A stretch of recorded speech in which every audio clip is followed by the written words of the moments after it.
The USC Dornsife Center for Advanced Genocide Research acknowledges our presence on the ancestral and unceded territory of the Tongva and Kiechel Nation peoples and their neighbors from north to south, the Chumash, Tutaviam, Katanamuk, Serrano, Kawia, Peon-Kawicham, Ahashiman, Ipai-Tipai, the Kumeyaay, and the Quechan peoples, whose ancestors ruled the region that we now call Southern California for at least 9,000 years. Indigenous stewardship and rightful claims to these lands have never been voluntarily relinquished nor legally extinguished. We pay respects to the members and the elders of these communities, past and present, who remain caretakers, stewards, and advocates of these lands, river systems, and waters and islands of the Santa Barbara Channel. For a more detailed land acknowledgement, we would refer you to the USC History Department, which authored one that appears on their website.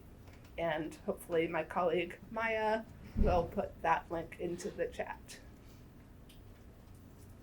We would love to know where the people who are joining us on Zoom are watching from, so feel free to let us know in the chat. And if you'd like to know what Indigenous territory you're on, my colleague Maya will post a link in the chat for that as well, where you can investigate that. So feel free to share that as well. And remember, when you're using the Zoom chat, sometimes you need to switch from host panelists to everyone in the dropdown so that everyone can see your message. Or if you just want us to see it, that's fine too. So speaking of Zoom, just a couple of notes about Zoom protocols for those of you on Zoom. Following Charlotte's lecture, we'll have time for questions and discussion, so we invite and encourage your participation, your questions, comments in the chat, and especially using the Q&A feature, which you'll find at the bottom of the Zoom window. You can also ask questions on audio if you choose to by clicking the raise hand button, which is also down at the bottom. And when considering how to ask your question, just please be aware that we are recording this and we plan to disseminate it widely. So if privacy is a concern, keep that in mind.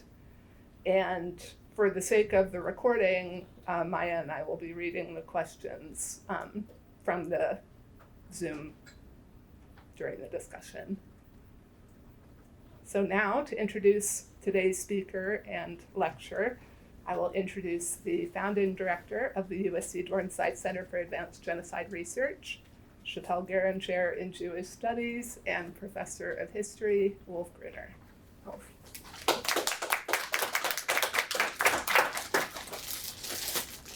So thank you, Marta, who really also needs some applause because she is the soul of the center. So thank you, Marta.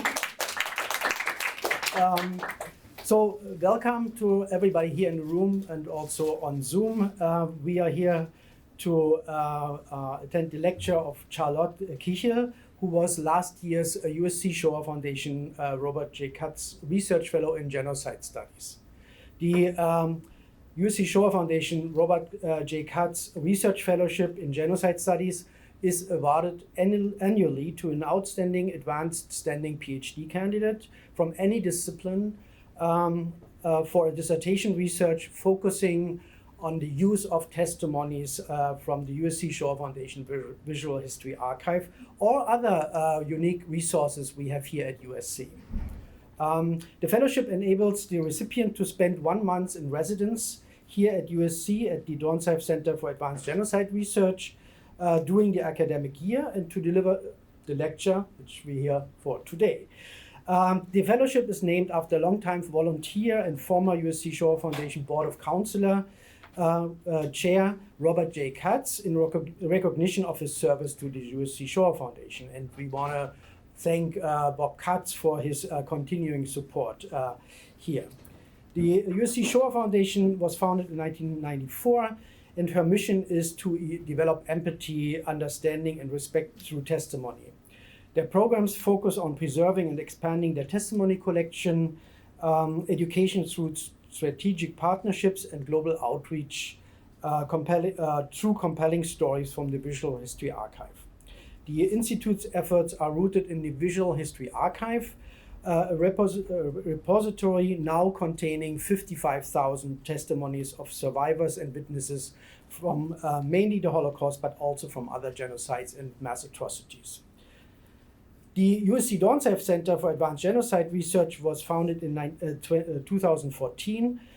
We are now 8 years old and focuses on efforts developing innovative and interdisciplinary research, focusing on 3 distinct areas. One is resistance to genocide and mass violence. The second one is violence, emotion, and behavioral change. And the last one is digital genocide studies. The center is organizing doing throughout the academic year a rich program, mainly consisting of almost every year organizing a big international interdisciplinary conference. And I just want to say this here. We talked about doing the land acknowledgement, about the presence of indigenous people. So our next conference will actually happen in a few weeks here at USC, and will kind of discuss mass violence and its lasting impact on indigenous communities in North America, Central America, South America, and the Pacific region, including Hawaii, Australia, and New Zealand. And then we have, and this is what brings us here, also this lively fellowship program where we host international fellows and mentor them throughout their research with the testimonies. To introduce our speaker, so it's my distinct pleasure to welcome Charlotte Kiechel, who earned her bachelor degree in history and Asian studies from Williams College. Later, she pursued a master and an MPhil at Yale University, where she also earned her doctoral degree just recently. And she is an historian of modern Europe with special interest in the history of human rights, decolonization, and Holocaust and genocide studies. She has, for her research, received numerous prizes, fellowships, and grants from distinguished international institutions. And she has already published on her work, among other, the article Legible Testimonies, Raphael Lemkin, The Victim's Voice and Writing the Global History of Genocide, with the journal Genocide Studies and Prevention in 2019. And she has in the pipeline 2 more publications. One is focusing on global history and decolonization, A Moment of Possibility, a call for integration, which will appear in Humanity, an International Journal of Human Rights, and a chapter in the Handbook of Genocide Studies, where she looks at the kind of situation, location of Holocaust and genocide studies, how they also kind of converge and how they are separate and so on. And currently she is working on her first monograph, which will be titled, I'm not sure if this stands, but right now it's The Politics of Comparison, Holocaust Memory and the Making of the Third World, a Global History, 1957 till 1980. And here she tries to demonstrate how Western European and Third World elites incorporated Holocaust references into their state making and also political calls to action. And this is where I think a segment of her work is now will be presented here. So welcome, give her a warm hand. Let me make sure I share my screen. Yeah. Perfect. Great. It's really nice to see everyone here today and to be back at USC. I just want to begin with a note of thanks to my dear hosts, Professor Wolf Gruner, Dr. Martha Stroud, and Maya Worrell. As I imagine, I hope a lot of you know, this formidable team of individuals makes every visitor's stay at the center a true delight. And I had the pleasure of dividing my fellowship between 2 non-consecutive months, which had the advantage being that I got to maximize my time with this amazing team. So thank you, Wolf, Martha, and Maya, for such a warm and wonderful welcome. The title of my talk today is The Holocaust as Global Archetype, the Position of the Jewish Genocide in Rwanda's National Memory Culture. By the end of our time together, I hope to have encouraged you to consider how the memory of the Holocaust has informed discussions surrounding the 1994 genocide against the Tutsis in Rwanda. And I hope to provide you with sufficient analytical resources to accept or reject my contention that the Holocaust exists as such. Does the Holocaust permeate discussions about non-Western genocides? And if so, what is significant about this phenomenon? And I want to begin this hopefully will be a discussion with an observation of one of the paradoxes of Rwanda's national memory culture.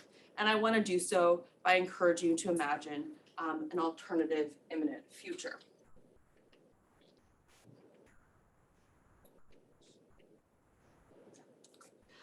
So let's say for the purpose of today's talk that when you leave this building, you drive to LAX and you fly to Kigali, the capital of Rwanda. When you arrive in Kigali, you might be tired, but you would have the option of visiting one or all of the country's 8 national genocide memorials. Memorials which are all overseen by the country's, an official branch of the Rwandan government.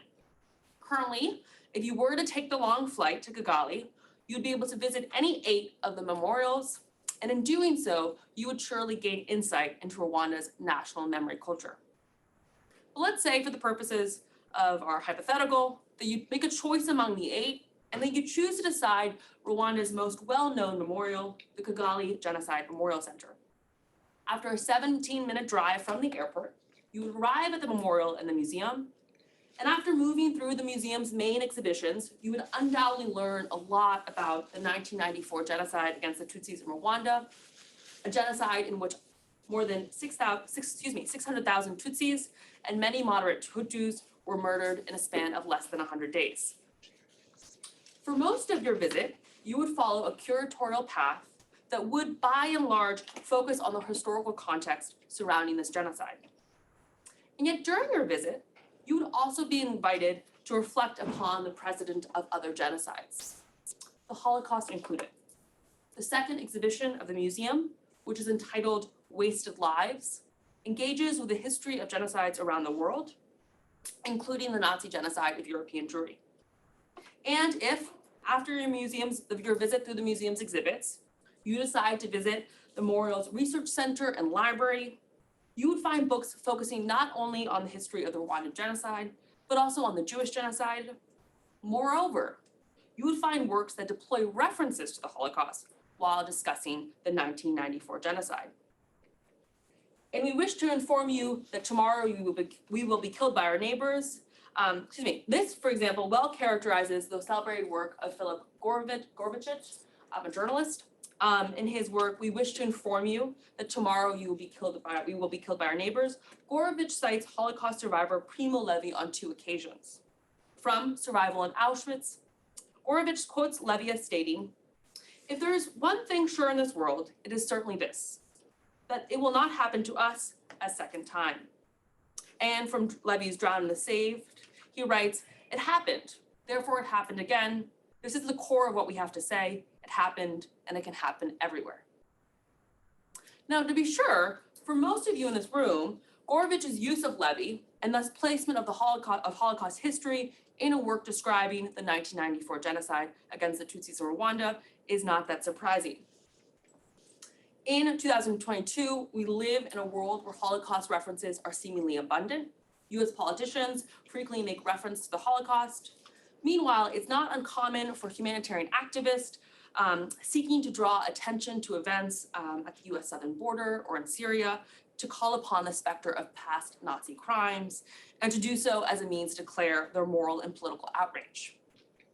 In perhaps the most well-recognized national demonstration of how the memory of the Holocaust operates and is featured within Americans' political imaginations, in 2019, the United States Holocaust Memorial Museum in Washington, D.C. released a statement rejecting the use of Holocaust analogies, and did so after many congressmen and women had likened human rights violations occurring at the US southern border to those which had developed within the Nazis' concentration camps. I'm eager to discuss and reflect upon how the memory of the Holocaust populates Americans' political imaginations. And I'm sure that many of you have taken the veracity of this proposition for granted. But instead of passively accepting the existence of Holocaust references within contemporary discussions on other genocides more broadly, and on the 1994 genocide against the Tutsis in Rwanda more specifically, let us lean in and into the strangeness and potentially surprising nature of the Holocaust's presence at the Kigali Genocide Memorial Center. Why is it that the history and memory of the Holocaust is visible in a museum and memorial dedicated to the 1994 Rwandan genocide? Why would international visitors and Rwandan citizens be accepting of its visibility? And to what extent should we perceive the Holocaust's presence in Kigali as being illustrative of one of the central paradoxes that animate Rwanda's national memory culture? On the one hand, many members of the Rwandan government and leaders in the country's genocide prevention efforts emphasize the genocide's historical particularity. On the other hand, state and memorial organizers have often placed the 1994 genocide of the Tutsis in Rwanda in a comparative context. When I began my fellowship at the Center for Advanced Genocide Research here at UC, I wanted to understand this paradox. And I wanted to do it as an observer and as a participant of a larger scholarly conversation. Over the last 20 years, scholars of Holocaust and genocide studies and historians of Holocaust memory have noted the innumerable ways in which the Holocaust exists as quote unquote a global icon. And they have emphasized how, since the 1970s, the memory of the Holocaust has been endowed with heavy symbolic moral meaning, and how, precisely because of this meaning and its weight, references to the Jewish genocide often populate discussions on a variety of mass human rights violations occurring in and beyond the European continent. I should note that scholars are divided with what we should make of this practice, with some condemning the Holocaust status as a global archetype, and other champion the memory of the Holocaust's capacity to open up new opportunities for cross-cultural understanding. I don't want to dive too deeply into the scholarly debate, but I do want to note its existence, and I'm happy in the Q&A to engage with how my research potentially challenges or further nuances this ongoing scholarly conversation. But while this scholarly debate was brewing in the background, when I started my research fellowship at the center, I had a series of seemingly more pedestrian questions. Questions such as, did the survivors of the 1994 genocide against the Tutsis in Rwanda also engage with this comparative discourse? Did they, like some of the state's leaders and memorial exhibition workers, incorporate Holocaust references in their discussions of this East African genocide? If so, in what context did they do so? And finally, what might have been some of the personal and political goals for recalling the Nazi genocide of European Jewry in their efforts to discuss the violence of one of the 20th century's most well-known genocides? As you all know well, or hope you know well, the USC's Visual History Archive is an international treasure. As a repository of 55,000 testimonies relating to a number of genocides, the archive has few parallels. And as such, I was eager to draw upon this resource to understand and evaluate one of the paradoxes of Rwanda's national memory culture. What I eventually found after 4 weeks of research in the archive undoubtedly surprised me. Survivors did call upon the memory of the Holocaust and did so on numerous occasions. Moreover, and looking at the instances in which they did deploy certain Holocaust references, we can observe how a process of double politicization underpins our studies on the Holocaust and Rwanda's national memory culture. I will return to this concept of double politicization later on in my discussion, but before I do so, I want to make sure that I appropriately contextualize my findings within the broader arc of the Shoah Foundation's repository. Although a paradigm of presence and not of absence generally characterizes the Holocaust status in the USC's Rwandan-related testimonies, I want to note that the practice of calling upon the memory of the Holocaust while recounting the events of the 1994 genocide was seemingly uncommon. Some survivors and bystanders of the genocide did mention the significance of the Holocaust, but these individuals represent the voices of a minority. A brief quantitative review of my research is helpful here. So as of May 2022, the Visual History Archive has 135 testimonies relating to the 1994 genocide against the Tutsis in Rwanda.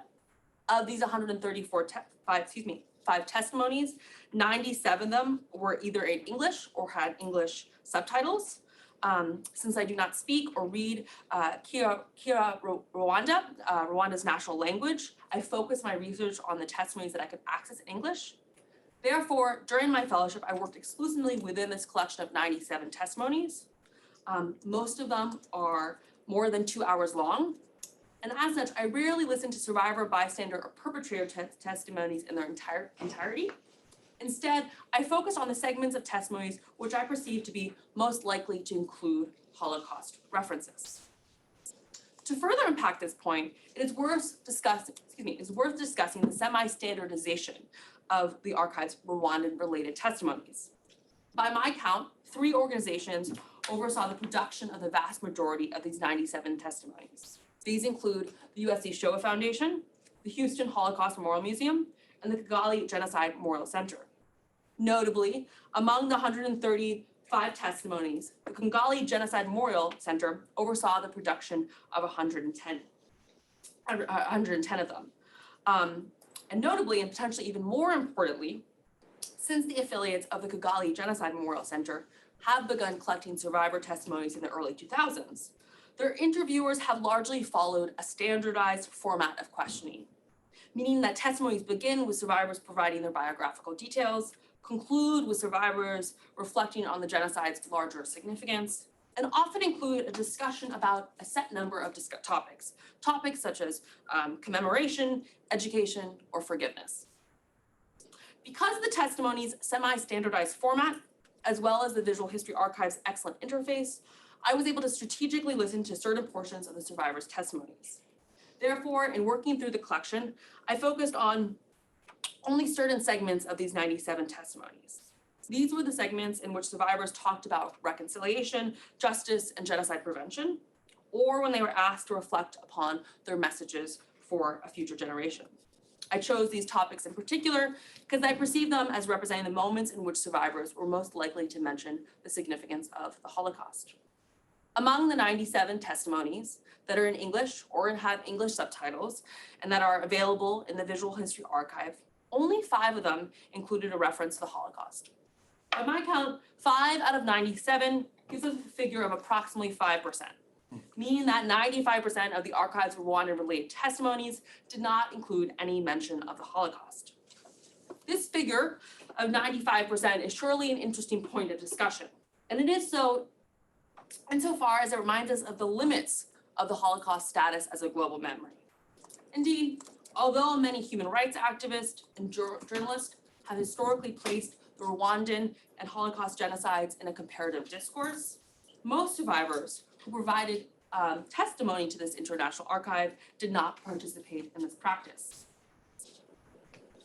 And yet, with the Holocaust minoritarian position in the archive duly noted, I want to spend the remainder of my time today trying to convince you that the existence of this 5% is important. And it is so precisely because of how it reminds us of not only the statuses, the Holocaust's status informing our discussions on other genocides, but also shows us how the memory of the Holocaust, while operating in different international contexts, has become embroiled in various nationalistic and state-led discussions. Let me say a little bit more about this. So scholars, which maybe some of you have read, such as Edith Zertal and Abram Berg, have done excellent work in investigating how the memory of the Holocaust has become embedded within Israeli nationalistic discourses. And yet, while the works of Zertal and Berg are notable for what they tell us about how the memory of the Holocaust can support a political program animated by nationalistic impulses, relatively few scholars have investigated how the memory of the Holocaust has become embroiled in such national and embroiled in national politics and logics as they appear in the Republic of Rwanda. As such, I hope to offer my research in the Visual History Archive as a preliminary case study, a data point to consider how comparative discourses, shifting between Tutsi and Jewish frames of reference, also contain within them various nationalistic commitments. And to demonstrate how Rwandan nationalism and the study of the Holocaust status as a global memory potentially collide, I want to introduce you to three individuals, all of whom cited the relevance of the Holocaust while discussing the 1994 genocide against the Tutsis in Rwanda, and whose testimonies are included in the Visual History Archive.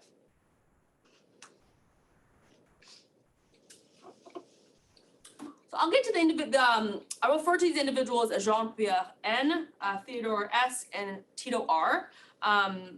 I should note that while Jean-Pierre N and Theodore S are survivors of the 1994 genocide, Tito R is not, and I didn't want to use their full names because these individuals are living, and I just thought out of respect it'd be better to not say that. So I'll get to the biographies of these three men very shortly, but before I do so, I wanted to get into how they called upon the memory of the Holocaust in particular, and what context they did so, and what political commitments animated their comparative remarks. So all three men provided their testimonies between 2011 and 2015. The manner in which they invoked the memory of the Holocaust was somewhat idiosyncratic. Nevertheless, we can observe a clear pattern in how these three individuals mentioned the relevance of the Holocaust when discussing the topic of genocide, topics of genocide prevention and genocide commemoration, and most notably, while conceiving them as these projects of genocide prevention and commemoration as state-led initiatives. So therefore, when providing his testimony to the Kigali Memorial Museum on April 27th, 2011, Jean-Pierre N mentioned the precedent of the Holocaust on two occasions. He first did so while reflecting on the international community's failure to prevent the 1994 genocide, and therein reflecting on how the Holocaust had resulted in the codification of the UN's 1948 Genocide Convention. Pierre noted, and I quote, that after the genocide against the Jews or that against the Armenians, there was a release of a law that states the UN must intervene when there is a genocide. Following this remark, Jean-Pierre returned to the precedent of the Holocaust once more, noting how the Israelites are serious about their commemorations. They take their time. Even those who survived in Cologne go there and to other places where they survived, end quote, and they do so, quote, so that it is never forgotten and to find courage to continue to live. I want to note here that the transcription of Jean-Pierre's testimony in Kiechel, Rwanda is far from perfect, but I think we can all agree that even with this imperfect translation, Jean-Pierre, in this portion of his testimony, is talking about the survivors of the Nazi genocide of European Jewry, and he's reflecting on their remembrance initiatives. Tito R and Theodore S, the two other members of my proposed triumvirate, also called upon the memory of the Holocaust. Tito R did so in the context of describing the state's role in the perpetration or prevention of genocide, noting that, quote, the Germans experienced genocide when they had a very strong economy, end quote. They did so, in Tito's view, because of bad leadership. And to this point, Tito suggested that the Germans experienced a genocide with this lack of, even with a strong economy, pointed for the need for good governance. Unlike Tito, the state elder, Theodore S., a genocide survivor, emphasized the Holocaust's relevance not by discussing the preconditions of genocide, but rather by evaluating the importance of commemoration and testimonial practices broadly defined. Before concluding his 2015 testimony and thanking his interviewer for his work in ensuring that survivors' experiences were remembered, Theodore noted how, because of his work, that he had had the opportunity to, quote, visit a few memorial sites of the genocide against the Jews, and how, from his perspective, the main difference between them, the Jews, and us, quote, is that during the time when all that was happening to them in 1940 and 1945, there were many of them that kept some personal journals.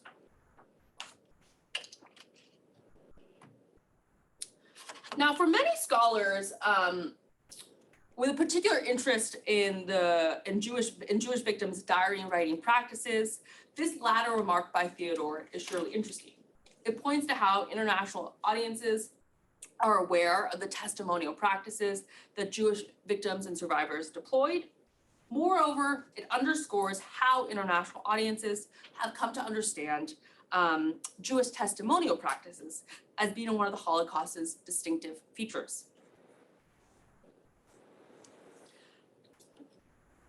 And yet, while Theodore's discussion of the Holocaust and Jewish testimonial practices is noteworthy for individuals interested in the history of the Holocaust, what does it tell us about the dynamics and political commitments underlying Rwandan discussions on the 1994 genocide? Or to put it more bluntly, what should we make of these Holocaust references within the visual history archive? Is there some larger insight that we can come to by focusing on the production of Holocaust references by these three individuals in particular? Ultimately, it was in thinking about how these three men emphasized the state-led dimensions of genocide remembrance and prevention that I was able to come to my research's first insight. An insight which suggests that has often been the members and supporters of the Rwandan Patriotic Front, the RPF, Rwanda's national ruling party, who are most likely to cite the Holocaust as a point of reference. It bears worth noting how I perceived each of these three men as taking seriously the role of the state. When discussing the failure of the international community to adequately respond to the outbreak of violence in April 1994, Jean-Pierre N. underscored the UN's institutional promise to prevent the crime of genocide. When reflecting upon what factors can increase the likelihood of a genocide, Tito R. emphasized the importance of quote-unquote good governance. And finally, although Theodore S. did not engage with the role of the state directly, he did emphasize the value of certain state-led initiatives on the topic of genocide commemoration, and he did so while thanking his interviewer for ensuring the continued remembrance of the genocide, as well as reflecting on the value of Europe's Holocaust memorials, many of which, as some of you know, are state-sponsored. These three men's engagement with the role of the state in international institutions encouraged me to do a little bit more digging into their biographies, personal lives, and personal experiences. And ultimately, through that research, I discovered that all three individuals had developed their personal and professional and political careers while maintaining close ties with the RPF. But before I move into what is most significant about this latter observation, it is worth discussing and kind of briefly reflecting or considering how the Rwanda state came to take an active role in the production and diffusion of Rwanda's national memory culture. So to begin, let's return to the tragic events of 1994. Prior to the genocide, as many historians and contemporary journalists have noted, Rwanda was the site of a civil war. The opposing factions of this war were the Rwandan armed forces, which represented the country's governmental forces, and that's were overseen by Juvenal Habyarimana, Rwanda's then president, and the members of the Rwandan Patriotic Front, otherwise known as the RPF. Crucially, unlike members of the government's armed forces, RPF affiliates and members spent most of the war while living in exile. In 1959, a broad cross-section of Rwandan Hutus rose up against and overthrew the Belgians, who had obviously been operating there as a colonial power. And while the Rwandan Revolution of 1959 eventually resulted in the formation of an independent Rwanda, which is obviously to be celebrated, it did, as historian Mahmoud Mamadani has written, result in increased antagonism between the country's two ethnic groups, the Hutus and Tutsis. And during the conflict of this revolution and war, approximately 20,000 Tutsis were killed and more than 300,000 were forced into exile. Uganda was where many Tutsis following the 1959 revolution lived. And it was in Uganda, under the leadership of Paul Kagame, that RPF forces fought the Rwandan Civil War between the years of 1990 and 1994. Many, if not most, Americans commonly consider the 1994 genocide of the Tutsis in Rwanda to be a genocide almost exclusively animated by ethnic animosity. This is surely because clear ethnic divides separated the genocide's victims and perpetrators. Following the gunning down of President Habyarimana's plane in April 1994, members of Rwanda's ethnic majority, the Hutus, murdered hundreds of thousands of their Tutsi compatriots and neighbors. They did so because of their ethnic identity. And yet, while ethnicity was undoubtedly one of the reasons why the genocide occurred, as historians have fruitfully reminded us, the genocide would have been considerably less likely to have occurred if it had not been for the Rwandan Civil War, a conflict that destabilized the region and politicized the country's ethnic divisions. After the conclusion of the genocide in the summer of 1994, members of the RPF, who had largely been living in exile, took over the reins of government. Under the leadership of Paul Kagame, they consolidated the RPF's political power. And while the RPF has surely seen many economic and social successes in post-genocidal Rwanda, since 2000, the year in which Paul Kagame was first elected president, Rwanda has also increasingly become a one-party state. RPF members and supporters populate almost all government positions. Overseeing the country's genocide prevention and genocide memorialization efforts was part and parcel of the RPF's consolidation of power. As some of you are perhaps in this room are perhaps aware, Rwanda is home to one of the most well-established state-led genocide prevention and commemoration initiatives. In Rwanda, there exists a National Commission for the Fight Against Genocide, a commission that is tasked with genocide prevention and memorialization. Meanwhile, each year on April 7th, the Rwandan government, in collaboration with this National Commission, oversees Kibuka, a 100-day period of official genocide remembrance. Indeed, in terms of the state-sponsored nature of the country's genocide commemoration and prevention initiatives, Rwanda has few parallels.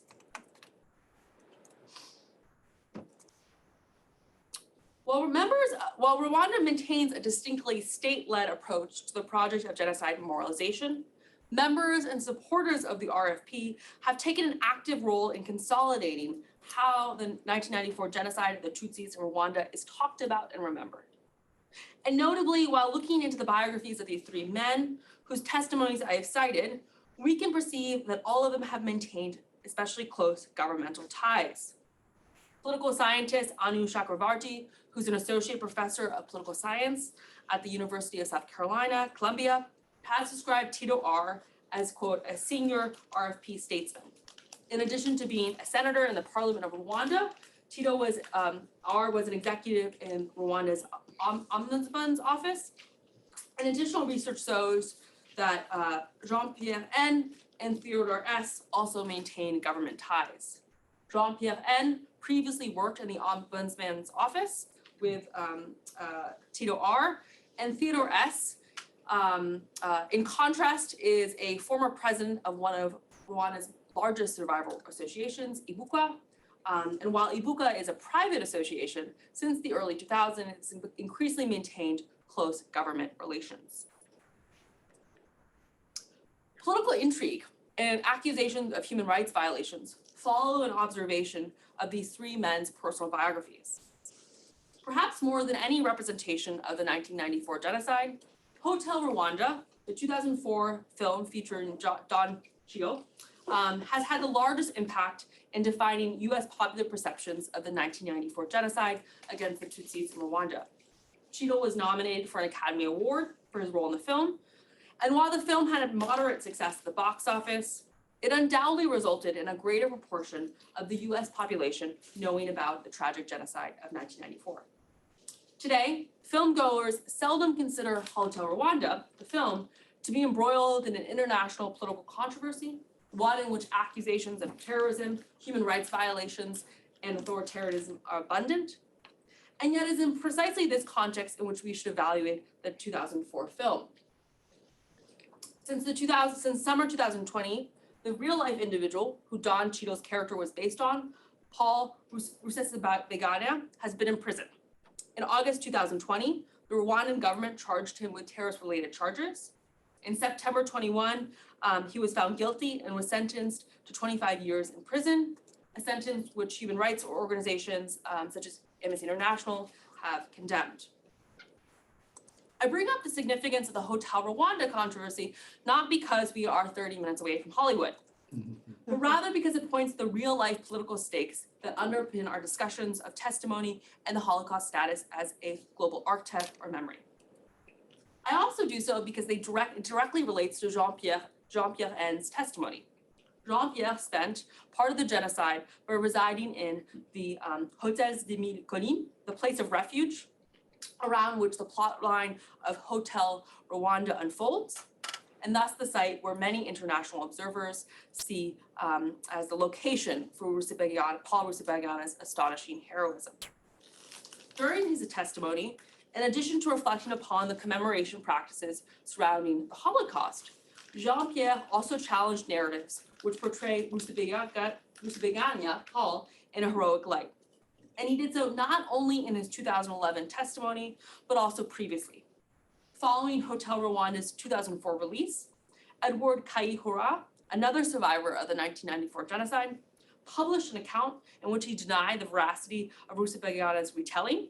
The volume, entitled Inside the Hotel Rwanda, The Surprising True Story and Why It Matters Today, presents a counter-narrative to the 2004 film, and we should note that Jean-Pierre N was one of the survivors whose stories is featured in this volume.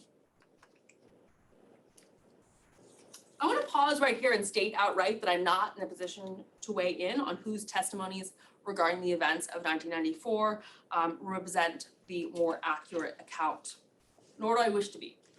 As the last 4 decades of Holocaust and genocide scholarship have shown, genocide's traumatic nature invariably informs how survivors tell their stories. And as such, while recognizing trauma's power to destabilize time's normally linear progression, most academics take 2 distinct approaches when working with testimonial sources. Either a method of Lawrence Langer, they seek to evaluate testimonies' internal meanings. That is, they investigate how survivors make sense of their past experiences while focusing on a given testimony's internal tensions or meanings. Or, while modeling the work of historian Christopher Browning, they use oral testimonies as a means to affirm or excavate a set of imperial findings.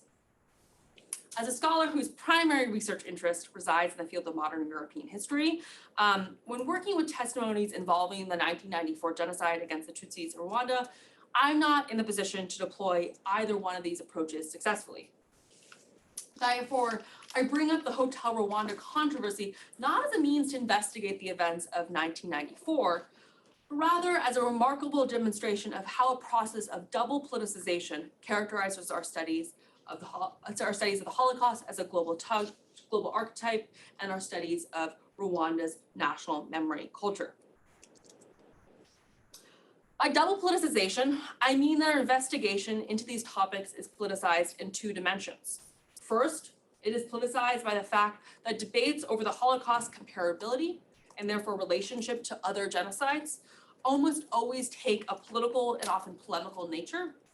And second, it is politicized by the fact that the Rwandan government continues to take an active role in overseeing how domestic and international observers speak about the 1994 genocide against the Tutsis in Rwanda.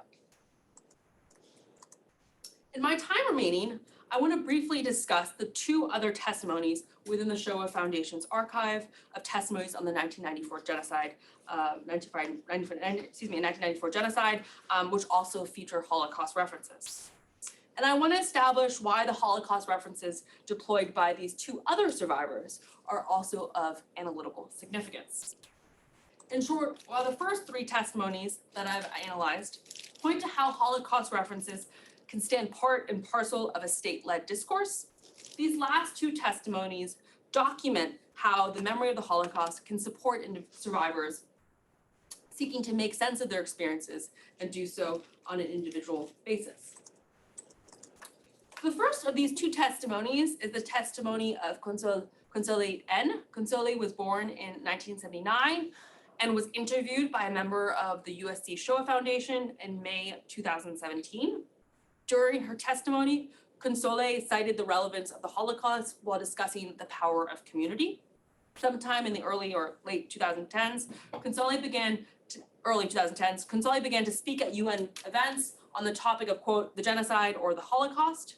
And during these events, she often found herself among survivors of different genocides, with the survivors of the Nazi genocide of European Jewry being among them.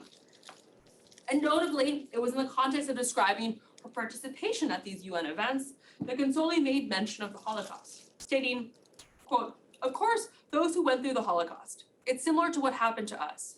So I felt like I needed to be a part of a people who had similar experiences and learn from them too on how they were able to cope and what they do to make sure that people won't forget what happened. Olivia N., who was born in 1984 and was interviewed by affiliates of the Kigali Genocide Memorial Center in 2004, also made mention of the Holocaust in his testimony.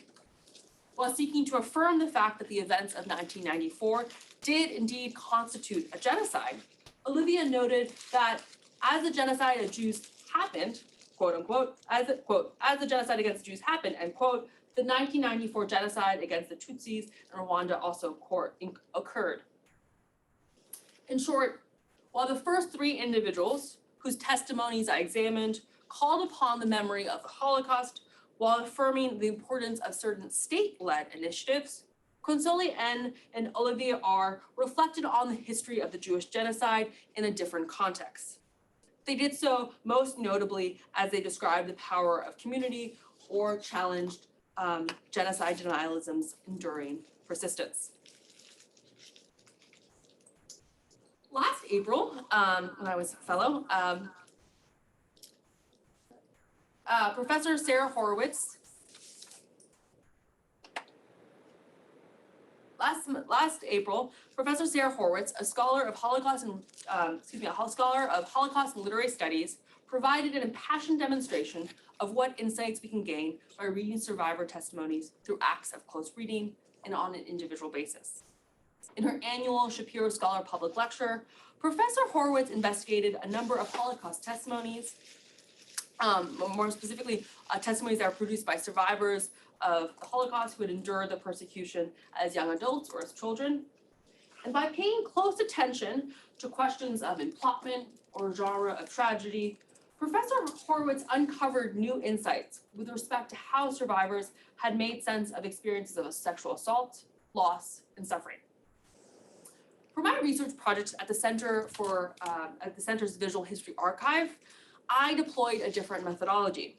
Through counting and carefully listening to select portions of the archive's testimonies, I approached the testimonies of the 1994 genocide against the Tutsis in Rwanda on a more empirical basis. And as I hope to have demonstrated, by approaching these testimonies in such a fashion, we were able to glean some key insights with respect to how the memory of the Holocaust appears within Rwanda's national memory culture. While some survivors like Theodore N. and Jean-Pierre N. reference the Holocaust while affirming the importance of genocide commemoration and prevention as state-led initiatives, other survivors like Console N. and Oliver R. feature the Holocaust in conversations that were animated by a different set of questions. They did so while describing the sense of mutual understanding that survivors of different genocides often enjoy, or while seeking to affirm the traumatic nature of their 1994 experiences. What does the presence of these two divergent approaches to the question of Holocaust two different approaches to Holocaust references, what does the presence of these two divergent approaches to the question of Holocaust references signify for our original object of study, the Holocaust statuses as a global archetype in and memory? The Oxford English Dictionary perhaps provides us with some useful resources with which we can further unpack this line of questioning. Archetype, the dictionary suggests, is, quote, the original pattern or model from which copies are made, a prototype. In returning to the Visual History Archive's collection of testimonies on the 1994 genocide against the Tutsis in Rwanda, we find that thinking within a paradigm of an archetype is helpful, yet limiting. In the reference to understand and narrate their experiences both during and after the genocide, Consoli N, Oliver R, Theodore S, Tito R, and Jean-Pierre N all made reference to the Nazi genocide of European Jewry. In doing so, they provided evidence which points to how the memory of the Holocaust continues to inform other national and international conversations on a wide range of genocides. And yet, given the internal heterogeneity between all their acts of remembrance, they also prove the extent to which there is no singular model or pattern that binds discussions of the Jewish and Tutsi genocides together. Survivors continue to incorporate references to the Holocaust according to their own individual wishes and political commitments. 23 years ago, Peter Novick, the American historian, broke new ground in studying how the memory of the Holocaust came to be part of America's political consciousness. And as I believe both his critics and supporters would agree, one of Novick's central analytical contributions was his success in showing how the production and diffusion of various Holocaust references were closely tied to American, and more specifically, American Jewish politics. Today, Novick's central historiographical contention to study the memory of the Holocaust in a contextualized fashion, and thereby consider its political consequences, remains ever valid and important. Now, however, in 2022, our task is to study the memory of the Holocaust's politicalized diffusion, not only in a local and national, but also a global context. Examining the memory of the Holocaust in these multiple analytical frames certainly constitutes a challenge. However, the support of excellent research centers such as the Center for Advanced Genocide Studies, I'm confident that future scholars of Holocaust memory and genocide studies will rise to the challenge. If the memory of the Holocaust does exist as a global archetype, how would you choose to study its diffusion and relevance? Thank you.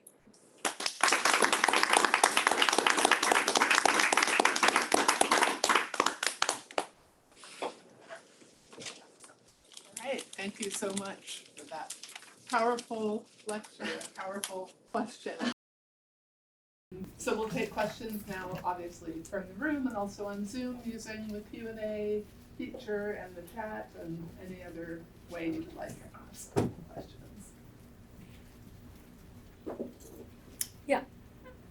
Thank you so much for your talk. I had a question, I guess, if you could dive a little bit more into sort of focusing on the specific naming of the Holocaust or the genocide against European Jewry, and just thinking about, I'm wondering if that could also be tied, if there's a way to look at Holocaust memory in terms of that the survivors even considering it as a genocide rather than just a conflict or just as a war between the Tutsi and Hutu, and if their use of the word genocide could then be connected to this history and knowledge of the Holocaust, and Raphael confirming genocide after around the 1940s and thinking about that. I don't know if that's something like you thought of when you were looking into these references. Yeah, great. That's an excellent question. Thank you for that. In terms of whether or not there was something significant about how the term genocide was mobilized in Rwandan testimonies. I mean, I think there was a survivors, and I haven't done a lot of work on I've done a little bit of work on Holocaust survivor testimonies, but people are not as always specific with the term genocide. But it seemed like all the survivors I listened to, it was the terminology of genocide was very standardized. They were saying like it is a genocide and the genocide. So they were very willing to call it a genocide. They didn't engage with they weren't engaged or didn't seek to challenge or negate its status of a genocide. And there was something a little bit interesting which I didn't have time to engage with or evaluate, which is the fact that there is a sense that you can fight genocide ideology, right? So you have the crime of genocide, but there also exists a genocide ideology. And there seemed to be kind of an underlying assumption among survivors that the state and individuals and people who give testimony are fighting genocide ideology. Which, in the States, we don't necessarily use that term of genocide ideology as its own distinct entity. So I think that was the more remarkable observation I came to. So thank you for your question. I do have a question from the chat from Estelle Tarika. Thank you so much for this really fascinating talk. I have two questions. Hopefully there's room for both, smiley face.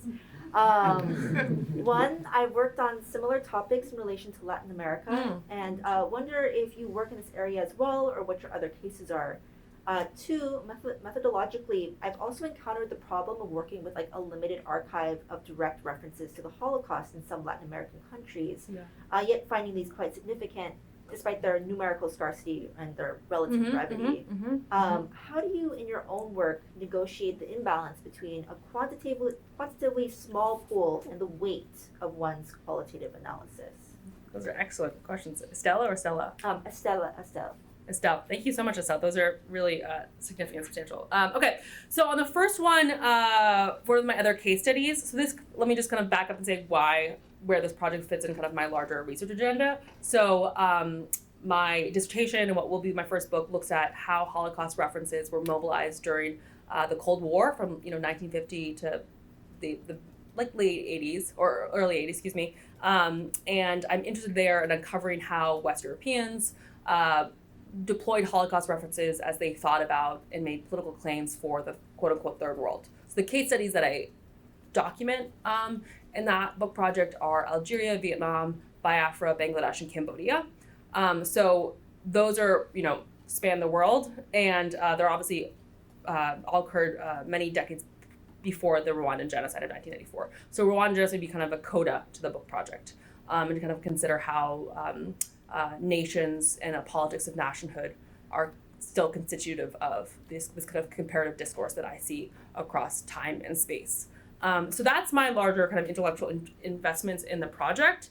In terms of the methodology, I have the direct references problem appears quite a bit in the book project, partly because many of you might know this, but Holocaust memory as such didn't necessarily exist in the 1950s and 1960s, and so when I try to go excavate a hidden genealogy and a longer history of Holocaust memory, I have to kind of consider how references to the Jewish genocide operated within a discursive field where Nazi fascism and Nazi barbarity were kind of the primary points of consideration. So I have to do kind of a lot of careful consideration, like whether this is a Nazi reference or is there some kind of sense that the crimes of the Nazis included the mass destruction of European Jewry. So I spend a lot of time on that, and I try to be as attentive as I can to each of my sources. I will say I think the project is useful and valuable because if you look for very specific, if you have a regimented view of what you think a Holocaust reference will be, your histories will only start in the 1970s. And so I'm trying to uncover a longer history, and so I kind of have to take that analytical challenge head on. In terms of quantitative and qualitative, I think I would want to talk to you about how you've dealt with that, because I think some of the sparsity of my research, case studies vary, but let's say how to make concrete. In Bangladesh, right? You had definitely references to the Jewish genocide, but it wasn't necessarily a central feature of Bengali discourse. So when I do find Holocaust references, I kind of lead into their presence and say that they're historically significant. But I think, kind of thinking about the quantitative back end of that project would be helpful. And then with this, I think I was pretty upfront in terms of it represents a 5% of the archive. But yeah, all great questions.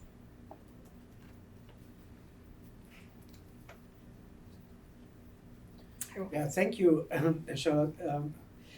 So I found really interesting that you looked into the biographies of these three men, because I was wondering about this when you talked, and what about the social status, where they come from, and their age also. But the lead that they are involved in kind of administration, that's, I think, really significant. So my question is, why do you think the, let's say, Rwandan state is interested in kind of these references?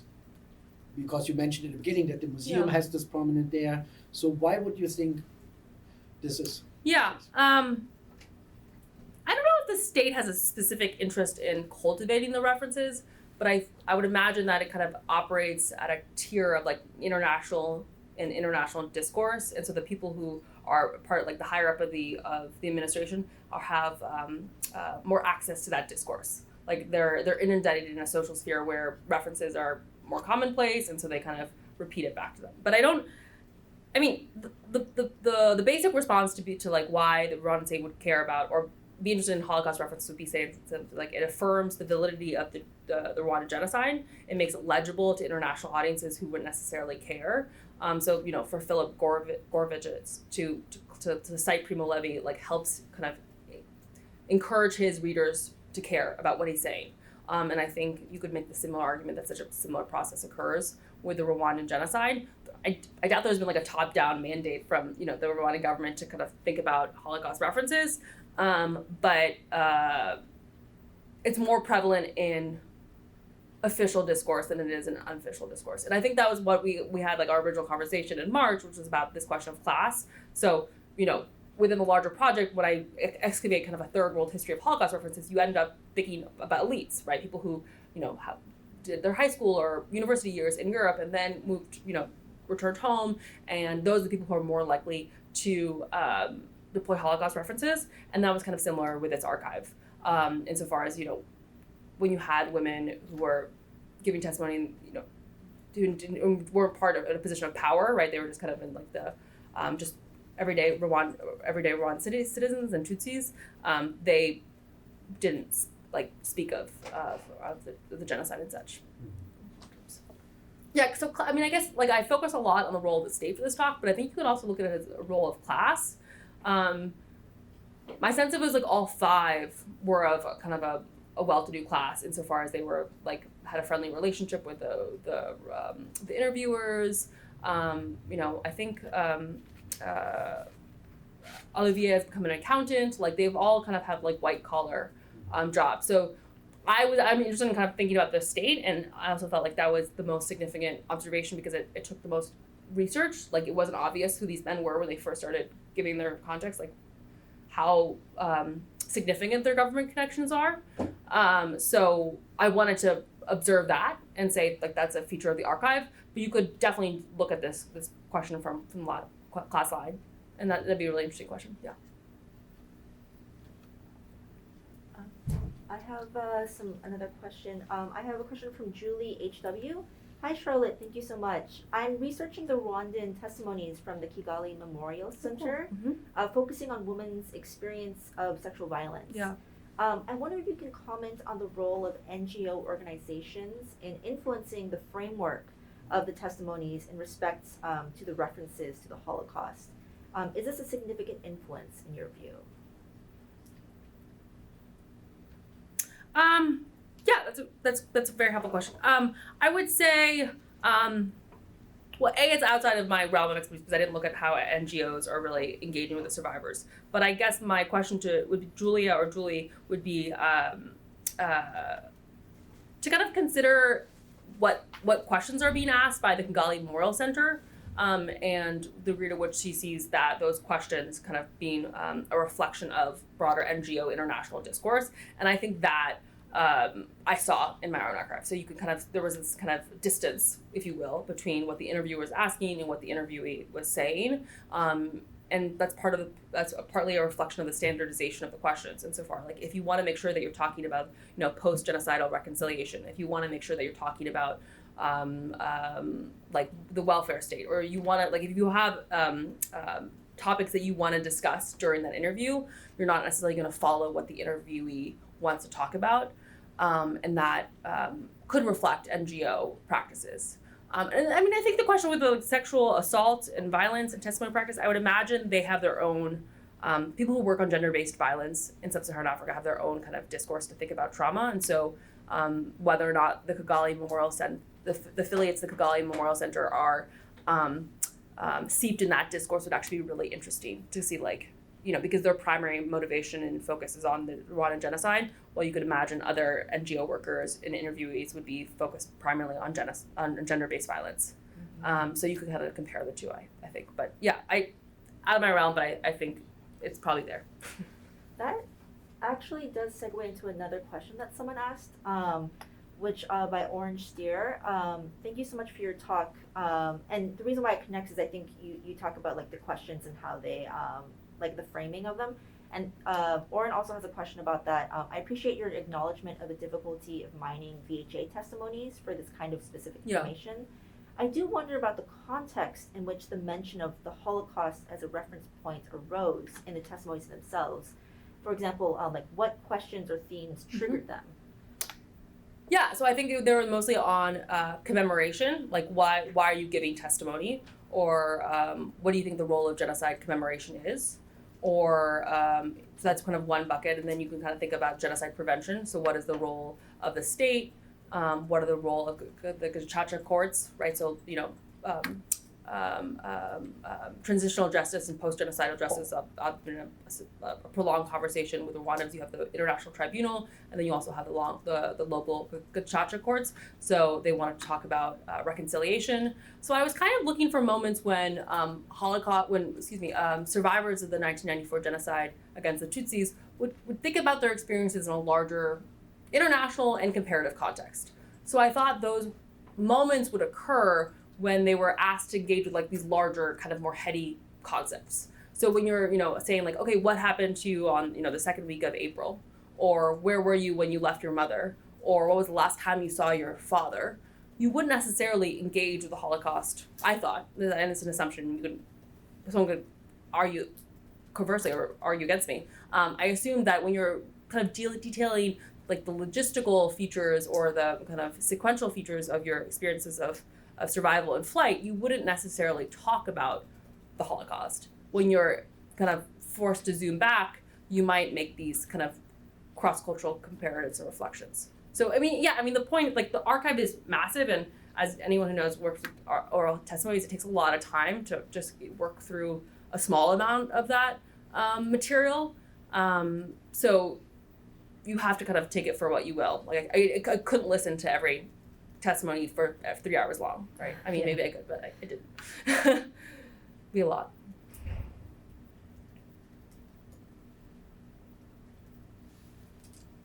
Yeah.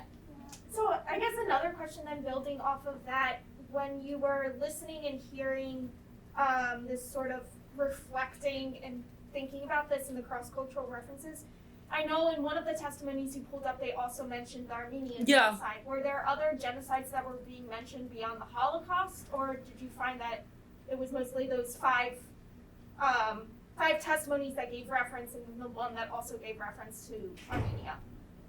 Well, that's a good. I'm trying to think I have to go through my notes to see if Armenia.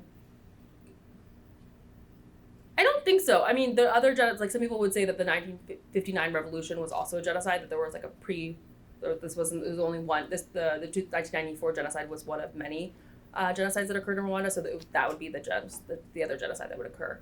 I didn't see them. I didn't look for Armenia, but I did. Yeah. Oh, thank you. Yeah.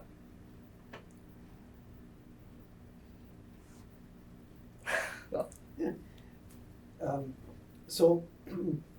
When the examples you gave us, the references were used in different, with different meanings. Yeah. So, for example, one was just referring as the Holocaust as a genocide. Another was as memory culture. Another one was the explanation for genocide. Yeah. Why this occurs, and the other one was referring that this is a well-documented genocide. Yeah. So my question is, what do you think from your overarching research? Is one thing which drives the use of this reference to reference the Holocaust, that this is just the most available sozusagen reference? Yeah. Because people don't know much about the Armenian genocide Right. or Cambodia or Bangladesh.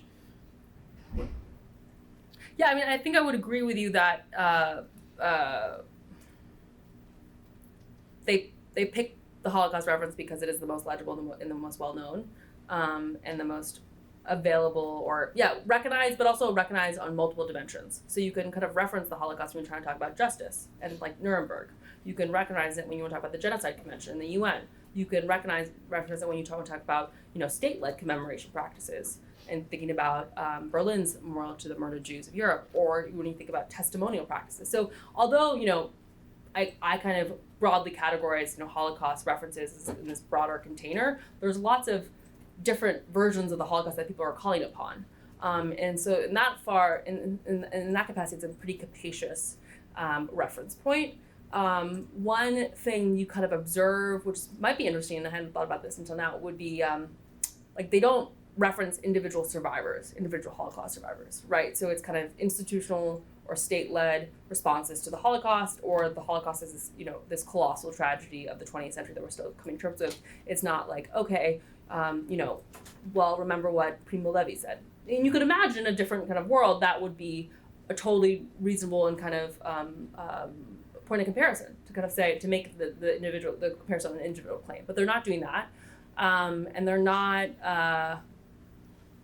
they're mostly using it in the terms of like, we should remember the Holocaust to both affirm the Rwandan genocide as a genocide as such, and we should double down on our efforts of commemoration and prevention. And like a long time ago, in a second, like kind of when I was a wee one in college, I worked on Holocaust testimonies and looking at the testimonies of child survivors, and they were producing testimonies in the 1990s, and the use of the Holocaust to make an argument for international intervention or genocide prevention was apparent there. So in that ways, it's like a similar kind of practice occurring that both survivors of the Jewish and Tutsi genocides are deploying. So yeah, I think you do another research project on that. Can I follow up on this? Yeah, of course. Because you mentioned just all these different possibilities how you can reference the Holocaust, but there's one limitation: sexual violence, because it's not well researched. Yeah. We don't know much about it, and so I wonder what are people using as a reference when they talk about sexual violence, or don't they any? Is there any comparison? I didn't see a reference point for sexual assault testimonies. I listened to probably 4 or 5, in a longer duration, and they did not. So yeah, I wouldn't speak to that actually. Yeah. How does the deployment of the Holocaust references in this case that you illuminated today compare with your other cases? Right. Because the genocide was so recent, right. Is it different? And in what way and why? Yeah. And why? I mean, I think I'd want to make the argument that you can see a kind of a consistent use of Holocaust references and Holocaust memory for state building projects and nation, kind of nationalist projects. So the Rwandan case study kind of fits within that. Because while people are calling upon the memory of the Holocaust and thinking about genocide prevention, you also have the appearance of a very powerful authoritarian state. So I see more similarities than non-similarities, I guess, or divergences, I would say. And I guess the basic kind of obvious assertion would be by the 1990s, the Holocaust has become a visible point of comparison, and it's well known in one's in the international imagination, while in Cambodia, the last case study of the book, would not have been as such. Mm-hmm. But yeah, I think the national and state building project is really important, and it's actually a point that scholars of Holocaust memory, which maybe there's 4 of us, but we haven't really done a good job of thinking about and historicizing. So that's where I see the contribution. Julie has another add-on additional question. I can empathize with the challenge of working with translated testimony, and then acknowledges this might be a really difficult question to grapple with, but can you say anything more about the limits of cultural understanding of language through subtitles? Well, I think I'm aware of my methodology, so I wasn't trying to use a methodology that Professor Horowitz deployed. I wasn't saying that I'm trying to understand the meaning, how this individual testimony works as a whole, and understand kind of the internal meanings and tensions within a testimony, and how that survivor is narrating his or her or their experience in their own individual terms, because that would require close reading into the text, understanding of the survivor's biography. So I didn't approach it as such. And so then I felt a little bit more okay using the testimonies in a more empirical manner, which was, I'm not a social scientist, I'm a historian, and I don't normally use quantitative methods in my research, but in some ways, just counting Holocaust references illuminates a broader trend, and I think that's a significant insight in lieu of these kind of close literary analysis of how the testimonies would function on an individual basis. But if you have the language skills, you be far superior, and I encourage people to do so. Or also if the translation were more kind of spot on and accurate. But any other questions? Either in person or online. Well, thank you Thanks so much. Charlotte. Yeah. I just saw Oren. Wait, who raised their hand? I just saw Oren still raise their hand. Oh, okay. I'm gonna click allow to talk. And I believe. Hi. Hi, Oren. We can hear you. I can't see myself, but you can see me or hear me. We can hear you.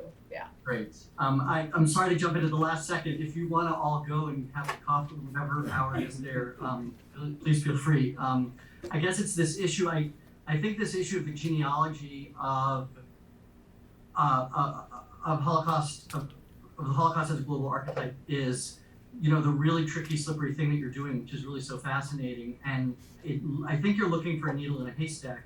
And I guess I sort of want to both sort of encourage and ask in terms of pushing further on this issue of contextualization, because in response to a later question, you said that the references only come, in response to my question and also later, that they only come out of this broadening of the interview context, where the interviewee is encouraged to think more broadly. Yeah. And it's almost like when they make that shift from personal testimony to testimony for posterity, that they're reframing and saying, oh, you know what, I've got to use some sort of a word that will, in the future, help someone understand what I'm trying to say. Mm-hmm. And that's now grasping at, well, what is that word, right? What is the thing that will help someone in the future? So it has this future orientation, which is fascinating. And it gets out of the present environment of the testimonial context and says, okay, now I'm thinking beyond it. And in order to do so, I need to find an analogy.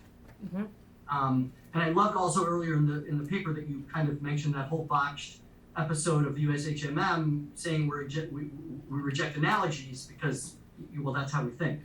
So I just want to encourage you to reflect, I guess, on that if you still have a little energy to do so, and if not, that's fine. But just kind of like about that shift. It's like a code shift almost.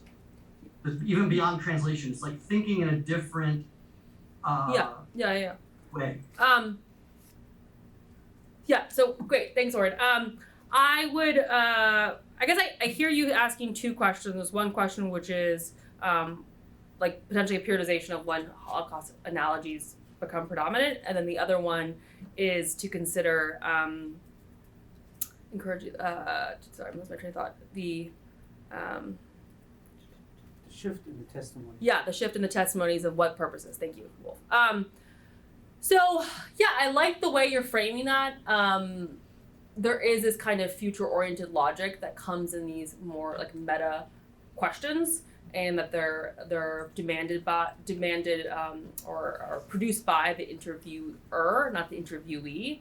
And then when survivors are encouraged to kind of think about posterity, or even to think about the present purpose of their testimonies, they do engage with Holocaust references. So I guess I would a little bit challenge the fact of whether or not these always are a future-oriented initiative. One could say that I need to affirm the value of my 2-hour testimony by saying that this is going to help a genocide prevention today, or it's going to make the Rwandan genocide more visible in 2020 or 2015. So it might just be a way to kind of affirm their present moment and the work that the analytical and emotional work they've been doing over the last hour or two. So yes, there's a future-oriented dimension, but not always. And I think the question of how survivors or just commentators and participants of the international community have used the memory of the Holocaust to think about like future imminent or potential futures is really interesting. That obviously relates to how people talk about genocide prevention. So we need to think about Holocaust to prevent some kind of future catastrophe. So I've thought about that. I mean, there's like the anticipatory logic that permeates a lot of this discourse is interesting. The question is like how to theorize it, and then how to make it to say when it came into existence. Because I see this kind of anticipatory logic occurring, in Algeria in 1957, where it's like don't remember the Nazi crimes, so something else remember Nazi crimes so X doesn't happen. So it's always remember the past for this future imminent event of colossal destruction or just kind of personal persecution. So I don't know if the future-oriented mentality, if you will, is particular to the Rwandan context or particular to the 1990s, but it's actually been a pretty constitutive feature of Holocaust memories mobilization since 50 at least. I would say that. I don't know about 1940s, but so yeah. But I love the question because I think it gives us to kind of it forces me to ask a new set of questions to the testimonies. So thank you for that. Right. Thank you, Charlotte. As Wolf mentioned, we have an international conference in just over 2 weeks about mass violence and its lasting impact on Indigenous peoples. For the people in the room, I have some handouts about that will go around. Can we join on Zoom? You can join on Zoom as well. So thank you all for being here, and thank you, Charlotte, for a mind-widening lecture. Is there another question? Should I pass things down to Sven? Oh, that was great. Thank you, everybody. Thank you, Martha. Okay.